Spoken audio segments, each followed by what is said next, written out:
Watchlist. It's been a couple of weeks. In fact, some might even call it a month since I made one of these. Been busy. That old story of, real life taking over YouTube life, whatever. I've watched a lot of movies. I even thought about making one of those, 5-second reviews for every film that I watched, but I thought, the hell with that. Let's just pick some of the movies that I've watched over the past couple of weeks, kind of one per label. Let's see if I can get some recommendations your way. Some you will have heard of, some of them you will not have seen them, but let's see what we've got. We'll start with an Arrow video release that preempts one that's coming in a few weeks' time or a month's time. And that is, Dario Argento. Well, he has a couple of 4K releases coming in the future here of existing releases that Arrow have already done. Bird with the Crystal Plumage is coming up first, and then Cat o' Nine Tails is coming.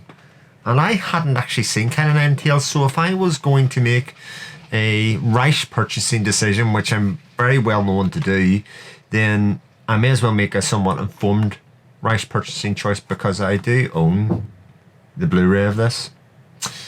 And so I watched it, and for all intents and purposes, the 4K releases and the Blu-ray releases are the same release. The extras seem to be the same.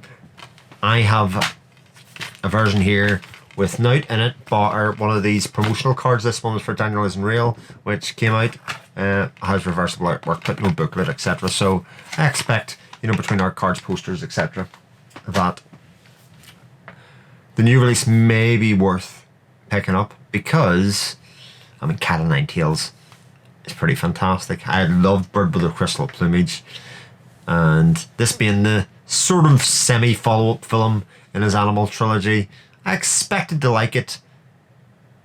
I may like it even a bit more than that, because it tells the story of a genetics research institute that's broken into. Guards knocked unconscious outside, and, well, nothing appears to be stolen. Now, this wouldn't be much of a movie if nothing was stolen, because there'd be nothing to investigate. So the question is really, what was stolen, and what will be the fallout from that? That in its own right doesn't seem like much of a setup for a Dario Argento film. So it's only when people start blackmailing the person that they know to be the thief, that when they start to end up dead, and other people start to end up dead, that you start to wonder exactly what's going on in it. And on the side, there is a newsman, or a newspaper man, a journalist, and a blind man, played by Carl Walden. Rather brilliantly, I have to say, who team up to kind of take down and find out exactly what's going on here. It's very much a sleuthy, giallo-ish kind of film, but one that I utterly loved from start to finish. There's some great relationships in there.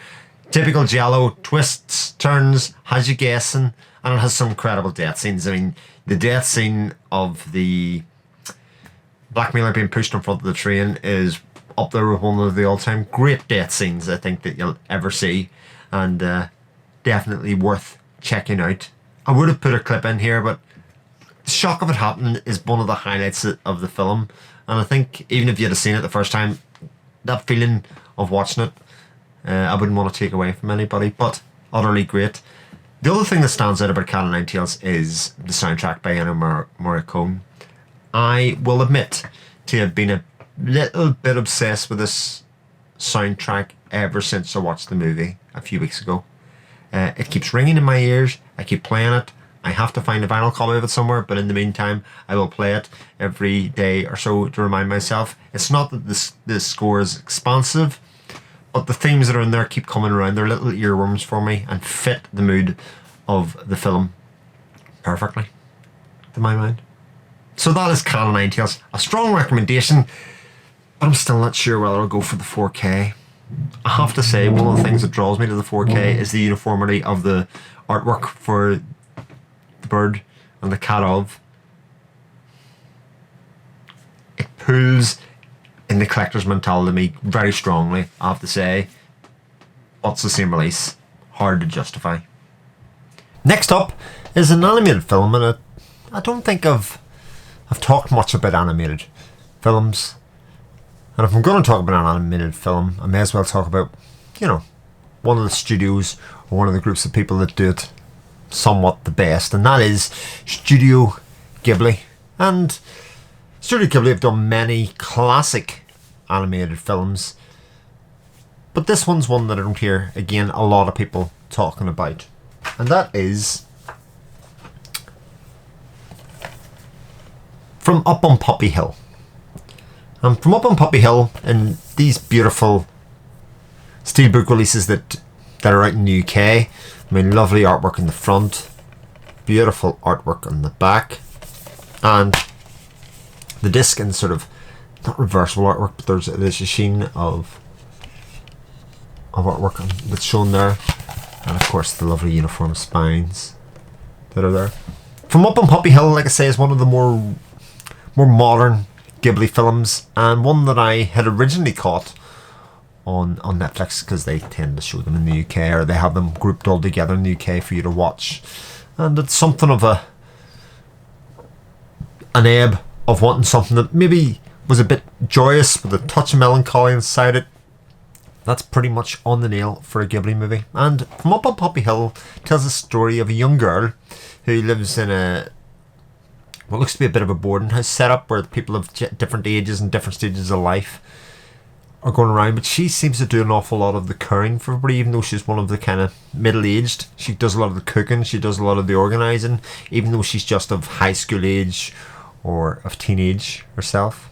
And she gets friendly with a young boy who works or runs the school newspaper, and they form a bit of a friendship. And the clubhouse where the newspaper has been made alongside other societies is known as the Latin Quarter, and in the school this is being set to be demolished. It's a rundown, decrepit old building that has been earmarked for being replaced with something new and modern. Now, this film is set in 1960s Japan, so has that classic period setting that many of the Ghibli films do, and it really benefits this because on the backdrop of the Olympics being in Japan at that time, there is this push for both the Olympics movement and all the other things to show for progress. So earmarking this building for it being demolished, being replaced by something new, is very much in fitting with that ethos. And both the young girl Umi and the young boy and everybody involved in the Latin Quarter kind of teamed together to try and stop progress and stop losing heritage, and the heritage and place of this building, to stop it getting demolished and see what they can do. It's a beautiful, beautiful telling of that story, and one that I deeply enjoyed. It's classic Ghibli in that it leans very heavily on the period of the time, characters in a story that isn't overly romantic or dripped in the need for relationship to be at the core of it, or a romantic relationship to be at the core of it, but really concentrating on people's relationships with each other. Something I thoroughly enjoyed, and presented in a package classically for Ghibli that is just beautiful to look at. Regardless of what you feel about some of the films more recently or further back, they always have a style and a beauty to them that is really hard to ignore. So that's From Up on Poppy Hill, an absolute treasure of a release. Next up is a Criterion release. Now, this one isn't even available in the UK, but this is definitely one of those ones that I would urge you to seek out to watch at the very least if you can't find a recent release. And it's very much inspired by my good friend Soldier Ronan, who keeps on telling me he's biased towards this director. Now, biased would indicate that he's related to the director, rather than him just have such a serious fondness for this director's work that he can't help but be drawn to recommend his work. And that filmmaker is John Seales. And John Seales' releases are notorious for not being readily available to people very often. And, well, this one is, because it's a Region A release of the film Mate One. And Mate One is, again, a bit of a period piece, but it's set in around 1920 in a small town called Mate One, where there's a mine and there's a mining operation taking place. And the people that run the mine run the town. They buy a lot of the buildings. They let the workers work in the buildings, but they have to pay them a rent. And they let them use their wages to buy goods. But things like inflation of prices at around the time that they get paid happen in these stores. So the company are raking this in. And the solution to this is shown to be that these people who work in the mine need to unionise. They want to unionise so they can make better terms for themselves. But the company don't want them to unionise. In fact, they're dead set against it. And it's at a time before trade unions were formally recognised as being acceptable. But here in this place, you have people that want to push back. They decide to strike because they've got a union, and a union man is sent over to help organise this, played by Chris Cooper, quite young Chris Cooper. And he befriends some of the people that are there within the populace to try and advise them on the best way to proceed and achieve their aims. Now, the mining operation of the coal company really don't want this, so they get in scab workers who turn out to be black. They're ferried in with the promise of solid wages. They're given the same terms, which are also unfair, but they also do not want to be seen as scabs or people that are breaking picket lines. They just want to work. And there's this distinction made in the film about there are two types of people. There are those that want to work and those that don't want to work. And as long as you want to work, you should be unionised or you should be in there. And here we have this back and forward between a company based on greed that wants to get these people back to work or try and create the situation where they're forced to go back to work, and then against what is the right thing, which is unionise and get better terms and conditions. Some great bad guys, good guys, things going on here within the cast.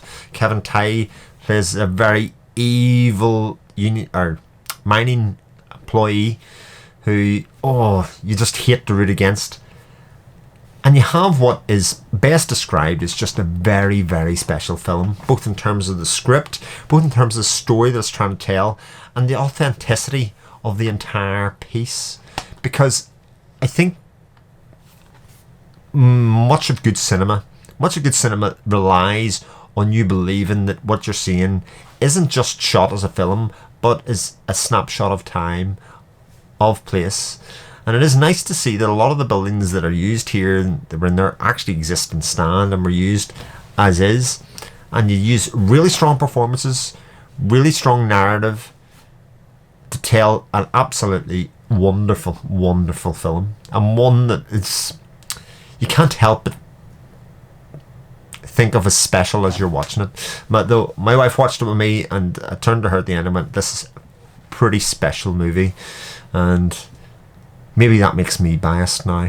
Maybe I'm biased towards John Sayles, even though I have only seen one film of his. Some absolutely wonderful performances. I mean, John Sayles is in it himself as a preacher, but Will Oldham plays the young preacher boy who works in the mine, who is now a singer, as it turns out. And he was also in a movie that I subsequently seen a few days later, which was a lovely bit of mirror imaging of how the movie world works with his young boy here and as an older man. I'll let you guess to see which one that was, because that may appear in the next watch list. But you have a real strong narrative, great performances, great location, great shooting, mate one, great release. I'm going to take as far a left turn as I can now and talk about a label that I've never talked about beforehand. And I haven't talked about them mainly because it'd be fair to say their releases are somewhat hit and miss as to what you get. Not to say that they're hit and miss, good or bad, but they're very different. And this one is from that same set of movies, of which there's not many. It's from Anti-World's Releasing, who are affiliated, let's say, to Powerhouse Films. Powerhouse Films being an indicator, and Anti-Worlds that are doing their own distribution, their own releasing, both cinematically and on Blu-ray of titles. And this one is Krabby 2562, a film by Ben Rivers, and as he reads, Anoki Sawachakampong. Let's go for that. So a male-female film pairing where they collaborated together to tell this story. Now, this story is very much one of these documentary fiction things. It's almost presented like a documentary. It's shot like a travelogue about an area of Thailand called Krabby. And, well, what is there to say about Krabby? Krabby is it's very interesting. It definitely falls into that thing of surrealist cinema. There isn't much of a plot, and what plot there is there doesn't really resolve as we follow certain individuals around the story of Krabby. There seems to be a central narrator or central person that is said to be a movie scout, and we follow her around as she scouts locations with the aid of a guide, and she goes and interviews people around the place. But interspersed with this is very long, pausing looks at the scenery, the beauty of the land, how the wind whistles through the trees, the sounds as you travel along the river. The whole thing is very much, like I say, a travelogue, and a very, very beautiful one at that. But it has a lot of interest in the background. Went through one watch of it, you cannot help but be left with, well, what the hell was that? I have wasted my time. And like any good Blu-ray release, what you get at the end is a booklet. You get some extras. There's even a commentary. You have some previous short films that detail the making of this film, and between it all together, you get a much better and broader sense of what the film was trying to achieve. Give you some examples. A scene within the film is filming a fizzy drink commercial, with the backdrop being the beautiful scenery. It's very much bastardizing the beauty of the place for commercial gain. And the main actor who is being in the commercial goes to take a piss in the bushes or in undergrowth, and while he's taking a piss in the bushes, he comes face to face with what is very clearly a Neanderthal man, and they look each other very straight in the eye and freak each other out, for want of a better purposes. Now, the story isn't that there's a Neanderthal man, but I think it's to show the contrast of what they both represent. In fact, there's a really lovely piece in the booklet where they describe how when they use this Neanderthal man, and you don't present him in a Neanderthal setting or a location at time, when they put him in a cave, which should have been a natural habitat for him to represent, he looks even more out of place given the context of everything else that's happening in the movie.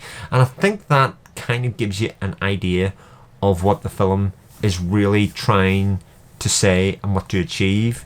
Things have a time and a place, people have a time and a place, and the things that happen go around that. Like a lot of anti-world releases that I've watched, it bears watching. Not just the film, but the whole package. The booklet that's in here that contains an interview.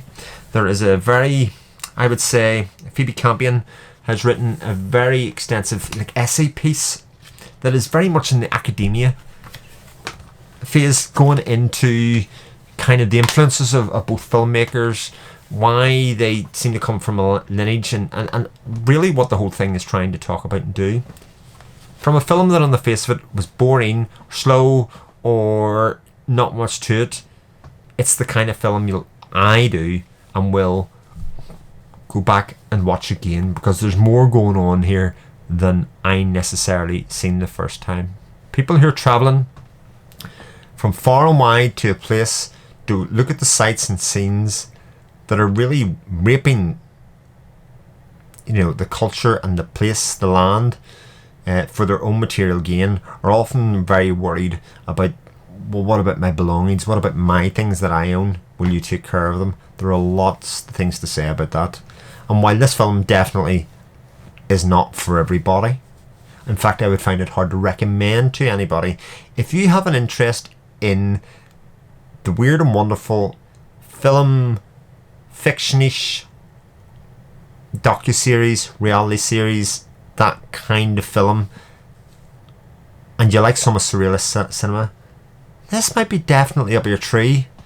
And while there are not very many people that would think that, this is very interesting. And the last one I'm going to finish with, well, it's a second run release. I'd like to think of a bit of a reputation for second run, for really investigating these releases and championing them. And sometimes I can champion them more than others. Well, this one, from 1965, it's Slovak in origin. It's a film by Jan Kadar and Elmar Klos. And it is without doubt one of the best films about the World War II that I've ever seen in my entire life. It is the shop on the high street, shop on the main street. It may be called Where You Live. And it is utterly stunning. It is not an oppressive film.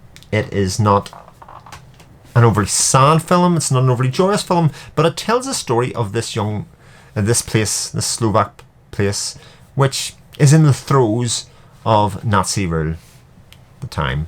They have a small village. They have appointed a commander to look and oversee the operation and push the Nazi agenda on this small nation. And he revels in it. His brother-in-law, unfortunately, is a bit more uncomfortable. He's a simple man. He has a wife that aspires to great things. She wants, well, basically her husband to be more like her sister's husband. You know, they seem to have material wealth. They seem to have things going for them. And everything kind of collides to the point where, well, a decree has come down, obviously, about Jewish people. And Jewish people should not own their own shops. So one of the ways to get round it is to install somebody to look after or be responsible for that shop who is not Jewish, who is part of the indigenous population and therefore can be the front person and look after and funnel the money in and around as they go. But our hero is put in charge of a sewing shop, which is a front for a very old Jewish lady who's a bit deaf. Not sure if she's completely deaf or she is putting it on, but she runs a sewing shop that, as it turns out, he's put at the front of. Doesn't earn any money. In fact, it hardly has any stock. It's very much a front for keeping this old woman happy and keeping her part of the community. And so we have this illustration and telling of a story of a relationship between him, the old lady, the wider Jewish community, and how he fits into the rest of his community, all the while now reaping the benefits of a system which is making his wife happy, giving him material wealth, and something that he's very uncomfortable with and where he fits in and around it. It is an absolutely incredible film. It's absolutely wonderful. It's humorous, it's joyous in a lot of places, it's very sad and tragic in other ways.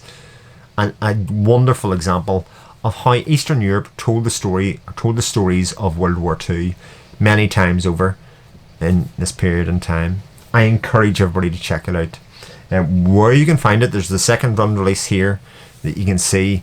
Find out where you can watch Shop on a Main Street, Shop on a High Street, and check it out. It is utterly wonderful and one that I would heartily recommend. Thank you very much for watching, everybody. Let me know what you've been watching. I've been away for a while, so I'm sure you've got loads of recommendations to tell me about. If you've seen any of the films that I've talked about here today, please get in contact and let me know what you thought of them. And otherwise, thanks very much for watching. I'll catch you again soon. Take care. All the best. Bye.